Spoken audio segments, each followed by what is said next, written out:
Uso ने promo देते हुए 15 साल पहले रेसलिंग बिजनेस का हिस्सा बनने और अपने जुड़वा भाई जिमी ऊसो के साथ फैमिली की लेगेसी बढ़ाने के बारे में बात की। साथ ही ब्लड लाइन का हिस्सा बनने का भी जिक्र किया। जे ने कहा कि उन्हें पहले खुद के सिंगल स्टार बनने को भरोसा नहीं था, लेकिन अब आत्मविश्वास आ चुका है। उन्होंने फैंस को अपनी सफलता का श्रेय देते हुए कहा कि वो उनकी वजह से ही रॉयल रंबल विजेता बन पाए। मेन इवेंट जे ने रेसलमेनिया को मेन इवेंट करने का जिक्र किया और जल्द ही वर्ल्ड हेवीवेट चैंपियन गुंथर ने उनके सेगमेंट में दखल दिया। जनरल ग्रैंड स्टेज पर जे ऊसो के खिलाफ मैच लड़ने को लेकर उत्साहित नहीं थे और उन्होंने रेसलमेनिया में जे के खिलाफ मैच लड़ने से इनकार कर दिया।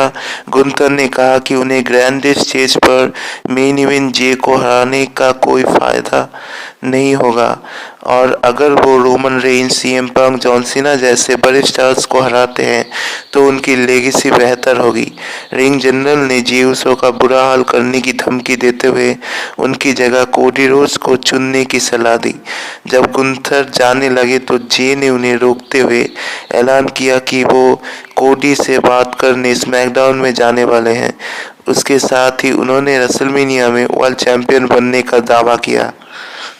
शार्लक फ्लेयर ने प्रोमो देते हुए बताया कि पहले उन्हें बहुत से काफ़ी फर्क पड़ता था। उसके साथ ही शार्लक ने 2024 को उनके लिए काफ़ी बेकार साल बताया और कहा कि उसने उन्हें शारीरिक और मानसिक तौर पर तोड़ दिया था। फ्लेयर ने खुद को महानतम WWE स्टार बताया और वो फैंस को उन्हें बू करने के लिए कहने लगे। क्वीन ने रेसलमेनिया में जगह बनाने की बात कही और जल्द ही वुमेन्स चैंपियन रिया रिप्ली ने उनके सेगमेंट में दखल दिया। इस दौरान इन दोनों ने रेसलमेनिया में एक दूसरे को हराने का जिक्र किया। रिया चाहती थी कि शार्लक फ्लेयर उन्हें ग्रैंड स्टेज पर मैच के लिए चैलेंज करे। शार्लक ने कहा कि वो जल्दबाजी नहीं करना चाहती और संकेत दिए कि वो रेसलमेनिया में NXT वुमेन्स चैंपियन जूलिया या WWE women's champion Tiffany Staten को भी अपना प्रतिद्वंदी चुन सकती है। फ्लेयर ने रिया रिप्ली से अगले हफ्ते मिलने की बात कही। रिया ने अंत में एक बार फिर क्वीन को उन्हें प्रतिद्वंदी चुनने को कहा। बाद लिव मॉर्गन वर्सेस इयो स्काई का एलिमिनेशन चेंबर क्वालिफिकेशन को मिलता है, जहां पे एंडिंग मोमेंट्स पे रिया रिप्ली ने आकर रकेल को सबक सिखाया और उन्होंने मॉर्गन पर भी अटैक कर दिया। इस वजह से रेफरी ने मुकाबले का DQ के जरिए अंत करते हुए लिव मॉर्गन को विजेता घोषित कर दिया। इयो स्काई हार के बाद रिया रिप्ली के प्रति गुस्सा जाहिर करने के बाद वहां से चली गई। रॉलिंस ने प्रोमो कट करते हुए जे ऊसो के रॉयल रंबल विनर बनने को लेकर खुशी जताई।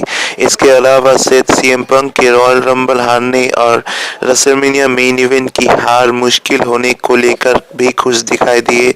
उसके बाद रॉलिंस ने रोमन रेंज को चोटिल करने का जिक्र करते हुए कहा कि रेंज रेसलमेनिया से बाहर हो सकते हैं। साथ ही सेथ ने कहा कि अगर वो रोमन की हालत खराब नहीं करते तो वो उनकी हालत खराब कर देते। इस दौरान द आर्किटेक्ट ने OTC के पार्ट टाइम शेड्यूल पर भी तेज कसा।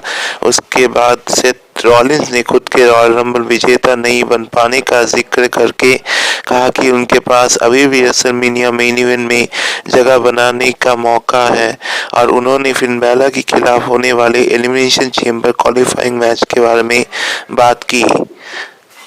जल्द ही सेथ ने CM Punk versus Sami Zayn के क्वालिफाइंग मैच को मेंशन करते हुए सैमी ज़ेन को बुलाया।